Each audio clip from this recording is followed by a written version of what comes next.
ইস, আজকে তারাবিটাই মিস করে ফেললাম। কেন? ব্যস্ততায় পড়তে পারিনি। এটা তো ঠিক হলো না। কিন্তু আমার কি রোজা হবে?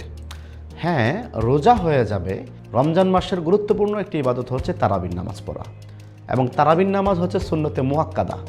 যদি না পড়েন তাহলে গুনাহ হবে, কিন্তু তারাবি যদি না পড়তে পারেন তাহলে রোজা হবে না এরকম কোনো কথা না, রোজা কিন্তু হয়ে যাবে। ওফ, রোজাটা তাহলে হয়ে গেল। তারাবির নামাজের জন্য কি কোনো সুনির্দিষ্ট সূরা আছে? না, আমরা অনেকেই মনে করি তারাবি মনে হয় ব্যতিক্রম কোনো নামাজ। এরকম না, তারাবি স্বাভাবিক নামাজের মতোই, যে কোনো সূরা দিয়ে যে কোনো কেরাত দিয়ে আপনি পড়তে পারবেন।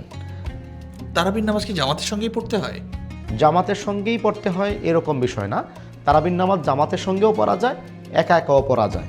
আবার তারাবির নামাজ খতম তারাবিও পড়া যায়, আবার সূরা তারাবিও পড়া যায়। অনেক কিছু জানা হলো আজকে। জি। এমন তো প্রতিদিন আরো অনেক প্রশ্ন জাগে, কি করব? আমাদের কমেন্টসে প্রশ্ন রাখবেন, পরের দিন ইনশাল্লাহ উত্তর পেয়ে যাবেন। বাহ, ধন্যবাদ আপনাকে। জাযাকাল্লাহ।